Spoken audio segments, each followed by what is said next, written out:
देश विदेश विच जुड़ बैठी गुरु प्यारी साध संगत जीओ, सारे माई भाई प्यार अति सत्कार सहित गज के फतेह बुलाओ। वाहिगुरू जी का खालसा वाहिगुरू जी की फतेह। सतगुरु जी की अपार अपार बख्शिश हुई है। निरंकार ने उद्यम बख्शिया है। सतगुरु साहबान तुठे हैं जो आपां नूं धन धन धन साहिब श्री गुरु ग्रंथ साहिब जी की गोद सत संगत में जुड़ के बैठन का सुभाग प्राप्त होया है। वड्डे भागे हाँ। कुसा कटान कोर धन्नवाद है सतगुरु जी का, जिन्हों ने रहमत करके अपनी गोद में बैठन का सुभाग बख्शिश किया है।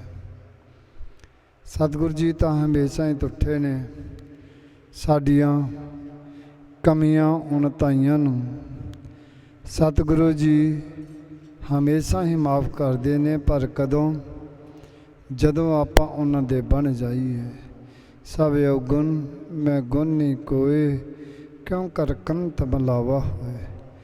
तो गुरु प्यारी साध संगत जीओ, ये सहायता दे बानी धन धन प्यारे बाबा नंद सिंह जी, जिन्हां दा बरसी दा दिहाड़ा बहुत ही धूमधाम दे नाल मनाया गया।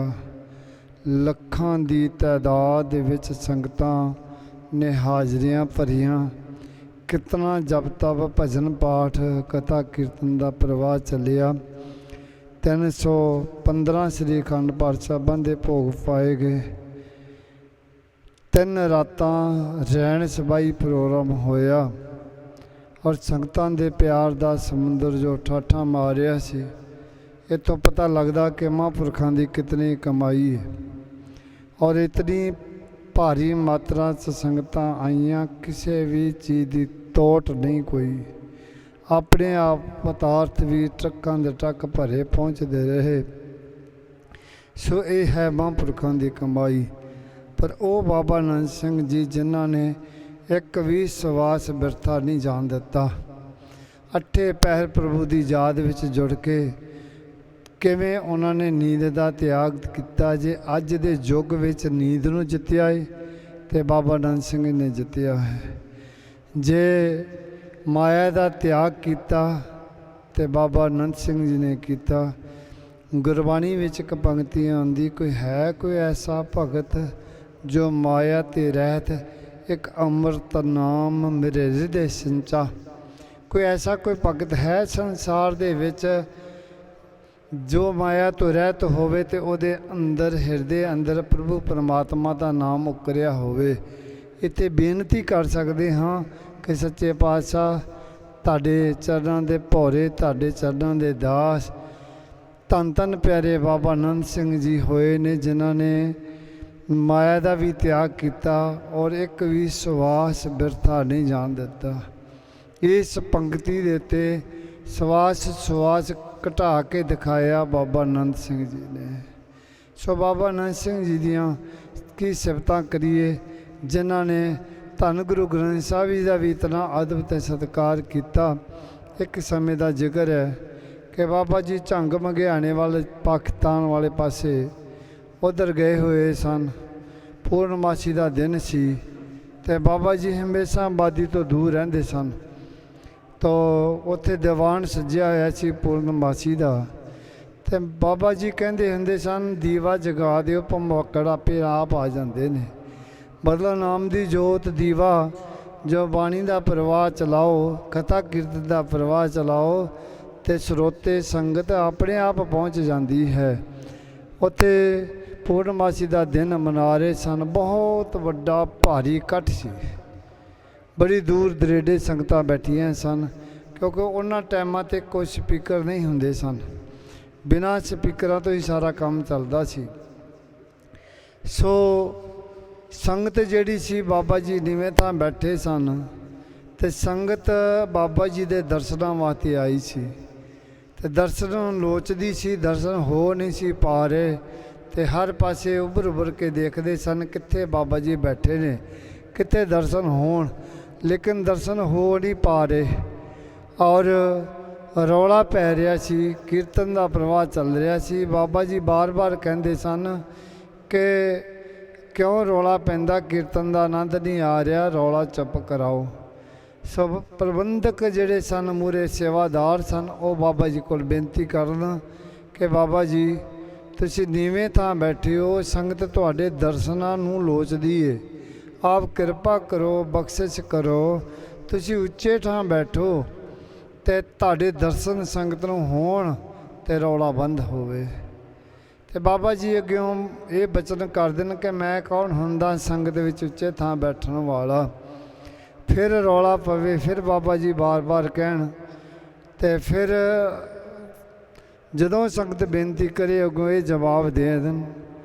ਸੋ ਫਿਰ ਬਾਬਾ ਜੀ ਕੋਲ ਸੰਗਤ ਨੇ ਜ਼ੋਰ ਦੀ ਬੇਨਤੀ ਕੀਤੀ, ਬਾਬਾ ਜੀ ਕਿਰਪਾ ਬਖਸ਼ਿਸ਼ ਕਰੋ, ਰੌਲਾ ਤਾਂ ਹੀ ਬੰਦ ਹੋਵੇਗਾ ਜੇ ਤੁਹਾਡੇ ਦਰਸ਼ਨ ਸੰਗਤ ਨੂੰ ਹੋਣਗੇ ਤਾਂ। ਮਹਾਂਪੁਰਖਾਂ ਨੇ ਧੰਨ ਧੰਨ ਪਿਆਰੇ ਬਾਬਾ ਨਾਨਕ ਸਿੰਘ ਨੇ ਹੁਕਮ ਲਾਇਆ, ਤਖਤ ਪੋਸ਼ ਮੰਗਵਾਓ, ਉੱਤੇ ਸੋਹਣੀ ਵਿਛਾਈ ਕਰੋ ਅਤੇ ਚਾਨਣੀ ਲਾਓ। ਜਦੋਂ ਤਖਤ ਪੋਸ਼ ਸਜਾਏ ਗਏ, ਚਾਨਣੀ ਲੱਗ ਗਈ ਅਤੇ ਜਿਹੜੇ ਸਤ ਸੰਗੀ ਜਨ ਸਨ, ਜਿਹੜੇ ਪ੍ਰਬੰਧਕ ਸਨ ਮੂਹਰੇ ਲੱਗੇ ਹੋਏ, ਉਹ ਸੋਚਣ ਕਿ ਬਾਬਾ ਜੀ ਕਹਿੰਦੇ ਸਨ ਕਿ ਮੈਂ ਕੌਣ ਹੁੰਨਾ ਉੱਚੇ ਥਾਂ ਬੈਠਣ ਵਾਲਾ, ਅਤੇ ਹੁਣ ਕੀ ਚਾਨਣੀ ਥੱਲੇ ਬੈਠਣਗੇ।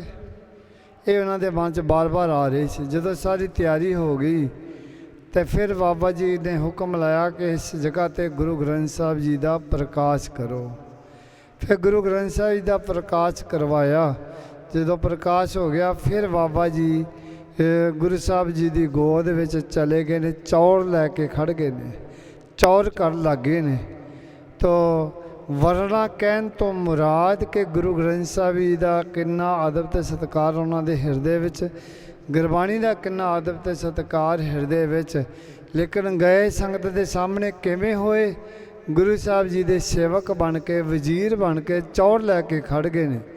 ਵਰਨਾ ਉਤਰਾ ਉੱਚੇ ਥਾਂ ਬੈਠਣ ਨੂੰ, ਖੜ੍ਹਨ ਨੂੰ ਤਿਆਰ ਨਹੀਂ। ਇਹ ਸੀ ਉਹਨਾਂ ਦੇ ਹਿਰਦੇ ਦੀ ਭਾਵਨਾ, ਇਹ ਸੀ ਉਹਨਾਂ ਦੇ ਹਿਰਦੇ ਅੰਦਰ ਗੁਰੂ ਪ੍ਰਤੀ ਪਿਆਰ ਅਤੇ ਸਤਿਕਾਰ। ਬੇਅੰਤ ਇਤਿਹਾਸ ਦੀਆਂ ਐਸੀਆਂ ਸਾਖੀਆਂ ਨੇ।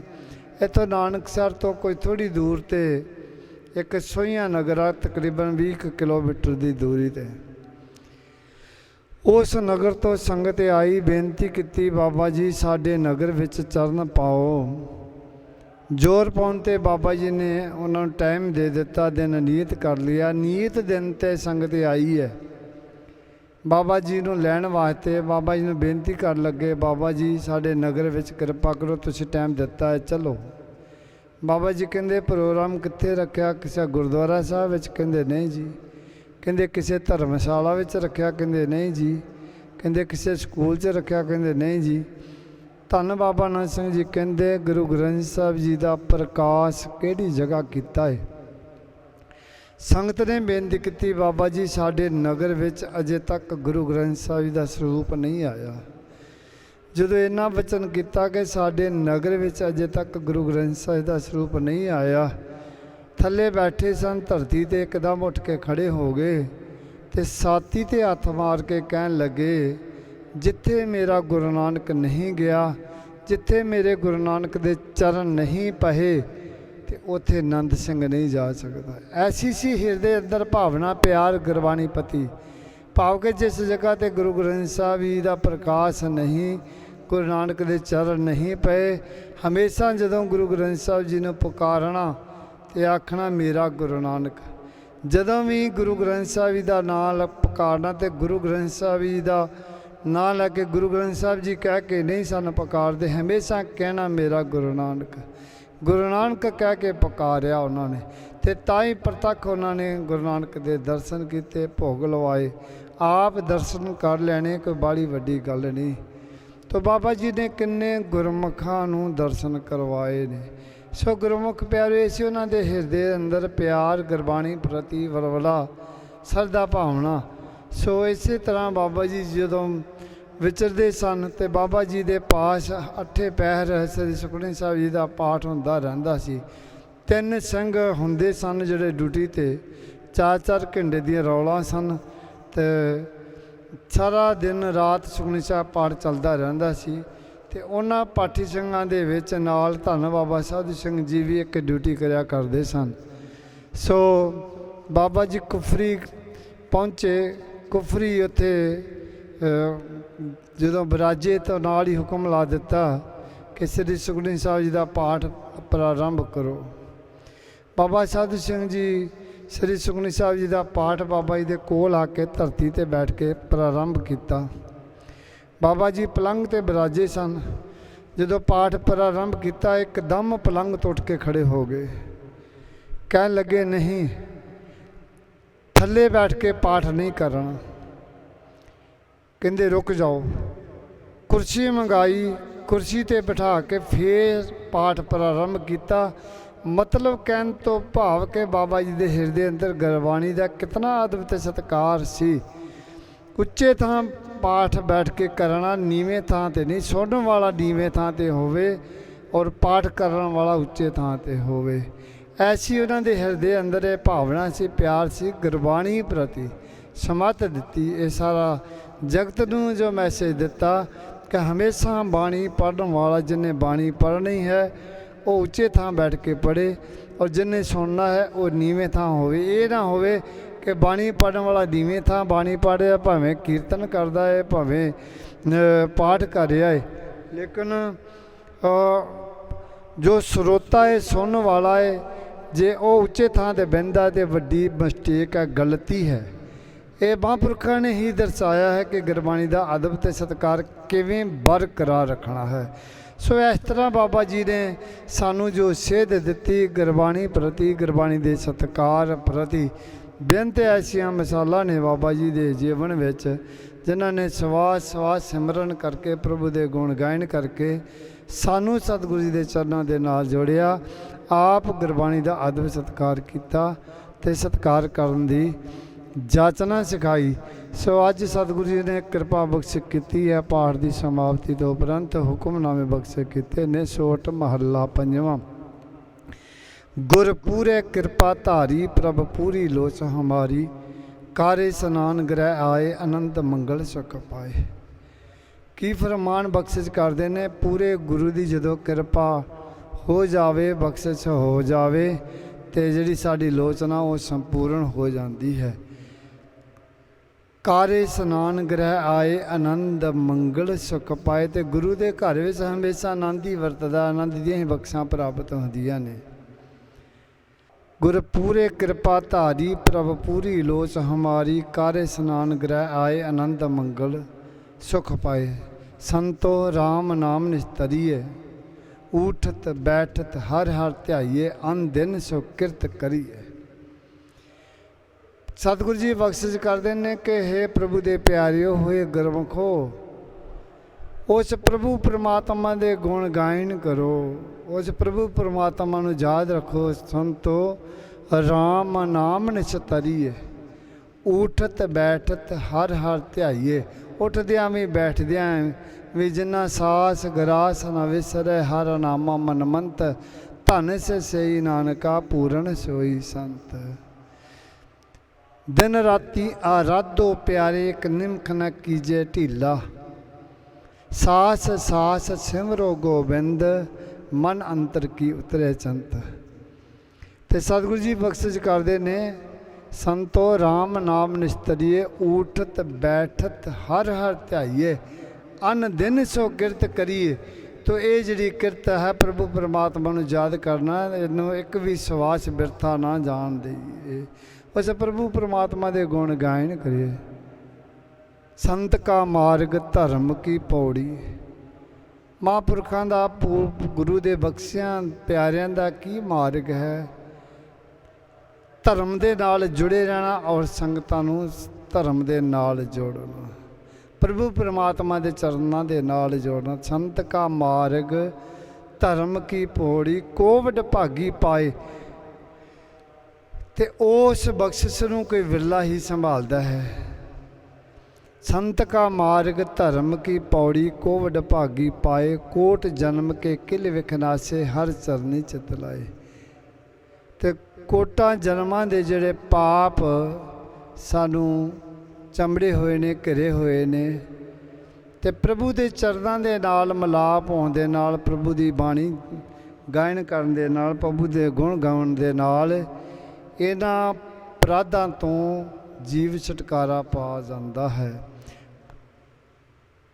ਤੇ ਗੁਰੂ ਦੀ ਕਿਰਪਾ ਬਖਸ਼ਿਸ਼ ਹੋ ਜਾਂਦੀ ਹੈ। ਜਿੰਨੇ ਮਰਜ਼ੀ ਵੱਡੇ ਤੋਂ ਵੱਡੇ ਪਾਪ ਵੀ ਕਿਉਂ ਨਾ ਹੋਣ, ਤੇ ਸਤਿਗੁਰੂ ਦੇ ਚਰਨਾਂ ਵਿੱਚ ਢਹਿਣ ਵਿੱਚ ਦੇਰੀ ਹੈ, ਬਖਸ਼ਣ ਵਿੱਚ ਦੇਰੀ ਨਹੀਂ। ਕੋਟ ਅਪਰਾਧ ਖਤਮ ਹੋ ਜਾਂਦੇ।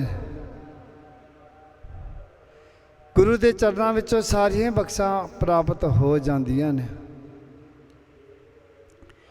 ਇਹ ਗੁਰੂ ਦੇ ਚਰਨਾਂ ਵਿੱਚ ਆਉਣ ਦੇ ਨਾਲ ਜੋ ਚਾਹੇ ਤੁਸੀਂ ਪ੍ਰਾਪਤ ਕਰ ਸਕਦੇ ਹੋ, ਕਿਉਂਕਿ ਸੰਤ ਕਾ ਮਾਰਗ ਧਰਮ ਕੀ ਪੌੜੀ, ਕੋਵਡ ਭਾਗੀ ਪਾਏ, ਕੋਟ ਜਨਮ ਕੇ ਕਿਲ ਵਿਖਨਾਸੇ, ਹਰ ਚਰਨੀ ਚਿਤ ਲਾਏ। ਸਾਰੀਆਂ ਹੀ ਬਖਸ਼ਾਂ ਪ੍ਰਾਪਤ ਹੁੰਦੀਆਂ ਨੇ ਗੁਰੂ ਦੇ ਚਰਨ। ਸੋ ਗੁਰਮੁਖ ਪਿਆਰਿਓ, ਗੁਰੂ ਦਾ ਦਾਰੀ ਐਸਾ ਹੈ, ਗੁਰੂ ਬਖਸ਼ਿੰਦ ਹੈ, ਗੁਰੂ ਦਾਤਾ ਦਾ ਸਾਗਰ ਹੈ, ਬਖਸ਼ਣਹਾਰ ਹੈ। ਸਾਡੇ ਵਰਗੇ ਨਚੀਜਿਆਂ ਨੂੰ ਆਪਣੇ ਚਰਨੀ ਲਾ ਕੇ ਕਿਰਪਾ ਬਖਸ਼ਣ ਕਰਨ ਵਾਲਾ ਹੈ।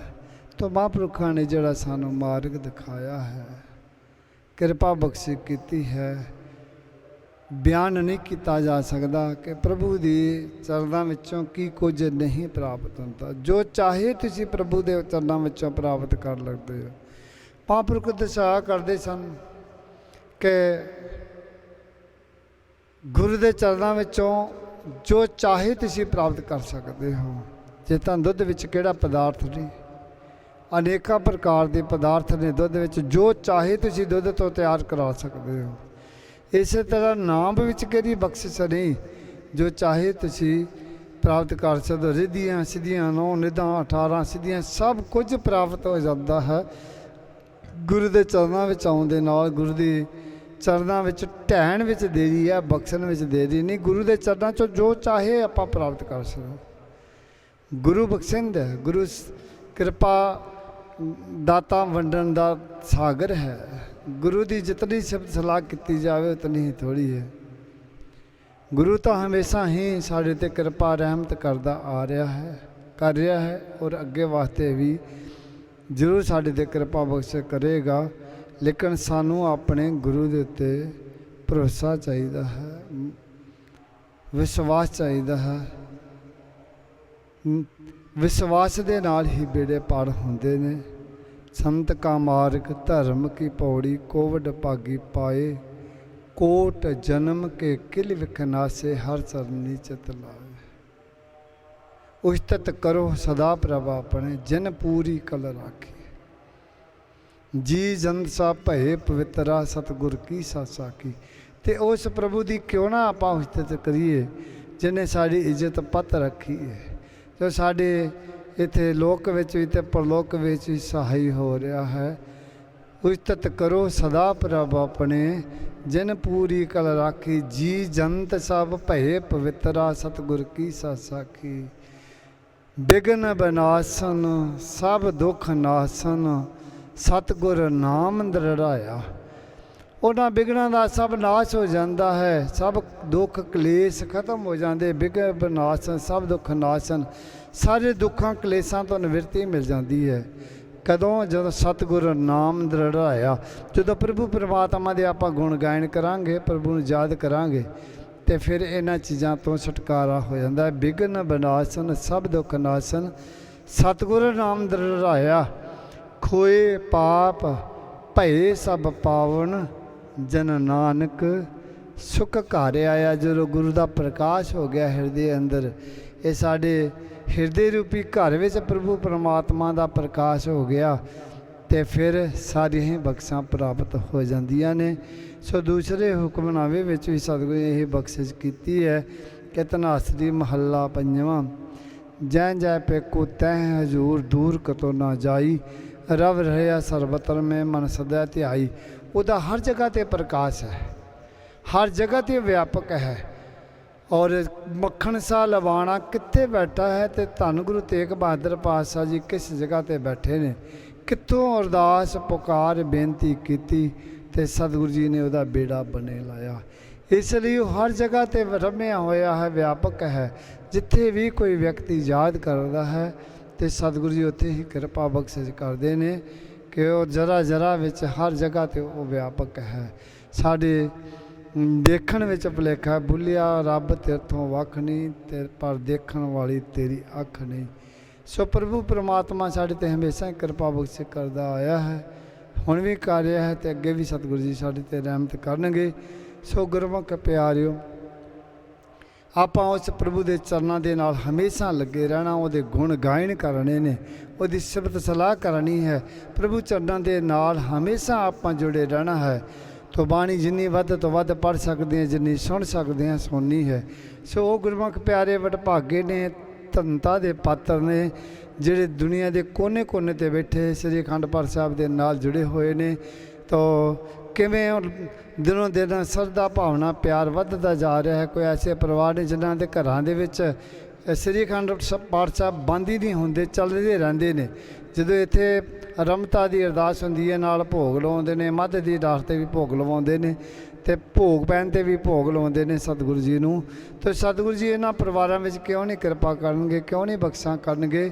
ਸਤਿਗੁਰੂ ਜੀ ਬੇਅੰਤ ਕਿਰਪਾ ਬਖਸ਼ੇ ਕਰਨਗੇ। ਆਪਾਂ ਇਸੇ ਤਰ੍ਹਾਂ ਬਾਣੀ ਦੇ ਨਾਲ ਲੱਗੇ ਰਹਿਣਾ ਹੈ, ਬਾਣੀ ਦੇ ਨਾਲ ਜੁੜੇ ਰਹਿਣਾ ਹੈ। ਸੋ ਉਹਨਾਂ ਗੁਰੂ ਪਿਆਰਿਆਂ ਦੀ ਸੰਗਤ ਕਰਨੀ ਹੈ ਜਿਹੜੇ ਸਾਨੂੰ ਧੰਨ ਗੁਰੂ ਗ੍ਰੰਥ ਸਾਹਿਬ ਜੀ ਦੇ ਨਾਲ ਜੋੜਦੇ ਨੇ। ਜਿਹੜੇ ਗੁਰੂ ਗ੍ਰੰਥ ਸਾਹਿਬ ਜੀ ਨਾਲੋਂ ਤੋੜ ਕੇ ਆਪਣੇ ਮਗਰ ਲਾਉਂਦੇ ਨੇ, ਉਹਨਾਂ ਦੀ ਭੁੱਲ ਕੇ ਵੀ ਸੰਗਤ ਨਹੀਂ ਕਰਨੀ। ਸੋ ਗੁਰਮੁਖ ਪਿਆਰਿਓ, ਜੋ ਅਗਲਾ ਪ੍ਰੋਗਰਾਮ ਹੈ ਠੀਕ 6:30 ਵਜੇ ਅਰਦਾਸ ਹੋਣੀ ਹੈ ਪ੍ਰਾਰੰਭਤਾ ਦੀ। ਤਕਰੀਬਨ 1 ਘੰਟੇ ਬਾਅਦ 6:30 ਵਜੇ ਇੰਡੀਆ ਦਾ ਟਾਈਮ ਅਰਦਾਸ ਕੀਤੀ ਜਾਣੀ ਹੈ ਅਗਲੇ ਪਾਠਾਂ ਦੀ ਪ੍ਰਾਰੰਭਤਾ ਦੀ। ਅਤੇ ਸਾਰੇ ਉਸ ਹਿਸਾਬ ਦੇ ਨਾਲ ਟਾਈਮ ਦੇਖ ਲਓ ਅਤੇ ਅਰਦਾਸ ਵਿੱਚ ਸਾਰਿਆਂ ਨੇ ਸ਼ਾਮਲ ਹੋਣਾ ਹੈ। ਤਾਂ ਸਭਨਾਂ ਨੂੰ ਭਲੀ ਪ੍ਰਕਾਰ ਪਤਾ ਹੈ ਕਿ ਹੁਣ ਬਰਸੀ ਦਾ ਸਮਾਗਮ ਸੰਪੂਰਨ ਹੋਇਆ ਅਤੇ ਨਾਲ ਹੀ ਹੁਣ ਪੌਦੇ ਲਾਉਣ ਦੀ ਮੁਹਿੰਮ ਜੋ ਬੜੇ ਜ਼ੋਰ ਸ਼ੋਰ ਦੇ ਨਾਲ ਚੱਲ ਰਹੀ ਹੈ। ਤੋ ਤਗੜੇ ਹੋ ਕੇ ਸੰਯੋਗ ਦਿਓ, ਵੱਧ ਤੋਂ ਵੱਧ ਪੌਦੇ ਲਾਈਏ, ਗਰੇਨੀ ਨਹੀਂ ਪੈਦਾ ਹੋਵੇ, ਤਾਂ ਕਿ ਇਹਨਾਂ ਭੈੜੀਆਂ ਬਿਮਾਰੀਆਂ ਤੋਂ ਸਾਨੂੰ ਰਾਹਤ ਮਿਲੇ, ਛੁਟਕਾਰਾ ਮਿਲੇ। ਵੱਧ ਚੜ੍ਹ ਕੇ ਹਿੰਮਤ ਕਰਕੇ ਸੰਯੋਗ ਦੇ ਕੇ ਅਤੇ ਆਪਾਂ ਪੂਰਾ ਪੰਜਾਬ ਹਰਿਆ ਭਰਿਆ ਕਰ ਦਈਏ ਅਤੇ ਜਿਹੜੀ ਪੋਲਿਊਸ਼ਨ ਖਤਮ ਹੋ ਜਾਵੇ ਅਤੇ ਸਾਡਾ ਜੀਵਨ ਸਵੱਛ ਹੋ ਜਾਵੇ। ਅਤੇ ਨਾਲ ਹੀ ਸਭਨਾਂ ਨੂੰ ਪਤਾ ਕਿ ਜਿਹੜਾ ਇੱਥੇ ਕਾਰ ਸੇਵਾ ਦਾ ਕਾਰਜ ਚੱਲ ਰਿਹਾ ਹੈ, ਬਹੁ ਮੰਜ਼ਲੀ ਗੱਡੀਆਂ ਦੀ ਪਾਰਕ, ਲੰਗਰ ਹਾਲ ਔਰ ਕਮਰਿਆਂ ਦਾ ਜੋ ਓਪਨਿੰਗ ਕੀਤੀ ਗਈ, ਸੇਵਾ ਚੱਲ ਰਹੀ ਹੈ। ਤੋ ਸਭਨਾਂ ਨੂੰ ਭਲੀ ਪ੍ਰਕਾਰ ਪਤਾ ਹੈ ਕਿ ਨਾਨਕਸਰ ਵਿੱਚ ਕੋਈ ਗੋਲਕ ਨਹੀਂ, ਇੱਥੇ ਕੋਈ ਗ੍ਰਾਹੀ ਨਹੀਂ ਕਰਦਾ, ਤੋ ਨਾ ਹੀ ਕਿਤੇ ਮੰਗਣ ਜਾਂਦਾ ਹੈ। ਸਾਰੇ ਹੀ ਸਤਸੰਗੀ ਜਨ ਆਪਣੇ ਆਪ ਸੇਵਾ ਕਰਵਾ ਕੇ, ਜੇ ਬਾਬਾ ਈਸਰ ਸਿੰਘ ਜੀ ਨੇ ਇੰਨਾਂ ਦੇ ਵੱਡੀਆਂ ਬਿਲਡਿੰਗਾਂ ਤਿਆਰ ਕੀਤੀਆਂ, ਕਿਵੇਂ ਸੰਗਮਰਮਰ ਲਾਇਆ, ਸੋਨੇ ਦੇ ਕਲਸ਼ ਚਾੜ ਦਿੱਤੇ, ਇਹ ਸੰਗੀਆਂ ਦੇ ਉਦਮ ਅਤੇ ਉਪਰਾਲੇ ਦੇ ਨਾਲ ਹੀ ਸਾਰੇ ਕਾਰਜ ਹੋਏ ਨੇ। ਅਤੇ ਹੁਣ ਵੀ ਸੰਗੀਆਂ ਦੇ ਕਾਰਜ ਸੰਯੋਗ ਦੇ ਨਾਲ ਹੀ ਸਾਰੇ ਕਾਰਜ ਹੋ ਰਹੇ ਨੇ ਅਤੇ ਹੋਣੇ ਨੇ। ਵੱਧ ਚੜ੍ਹ ਕੇ ਸੰਯੋਗ ਦਿਓ। ਕੋਈ ਸੀਮਟ ਦੀ, ਕੋਈ ਸਰੀਏ ਦੀ, ਕੋਈ ਬਜਰੀ ਦੀ, ਕੋਈ ਰੇਤਾ ਦੀ, ਕੋਈ ਹੱਥੀਂ ਸੇਵਾ ਕਰ ਸਕਦਾ, ਕੋਈ ਕਿਸੇ ਪ੍ਰਕਾਰ ਦੀ ਸੇਵਾ ਜਿੰਨੀ ਤੁਸੀਂ ਖੁਸ਼ੀ ਨਾਲ ਦੇ ਸਕਦੇ ਹੋ, ਨਿਭਾਓ ਡਿਊਟੀ, ਤਗੜੇ ਹੋ ਕੇ ਸੰਯੋਗ ਦਿਓ, ਤਾਂ ਕਿ ਇਹ ਜਿਹੜਾ ਕਾਰਜ ਆਰੰਭਿਆ ਇਹਨੂੰ ਜ਼ਿਆਦਾ ਲੰਬਾ ਸਮਾਂ ਨਾ ਲੱਗੇ, ਜਿੰਨਾ ਜਲਦੀ ਤੋਂ ਜਲਦੀ ਇਹ ਬਿਲਡਿੰਗ ਤਿਆਰ ਹੋ ਸਕੇ, ਤਾਂ ਕਿ ਆਉਣ ਵਾਲੇ ਸਮੇਂ ਵਿੱਚ ਸੰਗਤਾਂ ਨੂੰ ਸਹੂਲਤ ਬਣ ਜਾਵੇ। ਸੋ ਕਿਉਂਕਿ ਹੁਣ ਦਿਨੋਂ ਦਿਨ ਸੰਗਤਾਂ ਵੱਧਦੀਆਂ ਜਾ ਰਹੀਆਂ ਨੇ। ਹੁਣ ਬਾਬਾ ਨੰਦ ਸਿੰਘ ਦੀ ਬਰਸੀ ਦੇ ਇੱਥੇ ਕਿਤੇ ਪੈਰ ਧਰਨ ਨੂੰ ਜਗ੍ਹਾ ਨਹੀਂ ਸੀ, ਕਿਤੇ ਤਿਲ ਸੁੱਟਣ ਜੋਗੀ ਜਗ੍ਹਾ ਨਹੀਂ ਸੀ। ਇਤਨਾ ਲੱਖਾਂ ਦਾ ਇਕੱਠ, ਮੀਲਾਂ ਵਿੱਚ ਇਕੱਠ, ਹਾਈਵੇ ਰੋਡ ਤੋਂ ਲੋਕ ਪੈਦਲ ਤੁਰ ਕੇ ਆਉਣਾ ਪਿਆ, ਇੱਦਾਂ ਭਾਰੀ ਇਕੱਠ ਸੀ। ਸੋ ਇਹੋ ਜਿਹੇ ਇਕੱਠ ਤਾਂ ਹੀ ਸੰਭਾਲੇ ਜਾ ਸਕਣਗੇ ਅਤੇ ਜਿੰਨਾ ਚਿਰ ਉਹਨਾਂ ਵਾਸਤੇ ਕੋਈ ਪ੍ਰਬੰਧ ਪੂਰਾ ਨਹੀਂ ਕੀਤਾ ਜਾਵੇਗਾ। ਜੇ ਪ੍ਰਬੰਧ ਹੋ ਜਾਵੇਗਾ ਤਾਂ ਆਸਾਨੀ ਨਾਲ ਸਾਰੇ ਸਮਾਗਮ ਨਿਭ ਸਕਦੇ ਨੇ। ਸੋ ਆਪਾਂ ਤਗੜੇ ਹੋ ਕੇ ਸਹਿਯੋਗ ਦਈਏ ਅਤੇ ਰਲ ਮਿਲ ਕੇ ਆਪਾਂ ਇਸ ਕਾਰਜ ਨੂੰ ਨੇਪਰੇ ਚਾੜੀਏ। ਸੋ ਭੁੱਲਾਂ ਚੁੱਕਾਂ ਦੀ ਖਿਮਾ, ਅਗਲੇ ਸਮੇਂ ਦੀ ਉਡੀਕ ਕਰੋ, ਪਿਆਰ ਸਤਿ ਫਤਿਹ ਬੁਲਾਓ। ਵਾਹਿਗੁਰੂ ਜੀ ਕਾ ਖਾਲਸਾ, ਵਾਹਿਗੁਰੂ ਜੀ ਕੀ ਫਤਿਹ।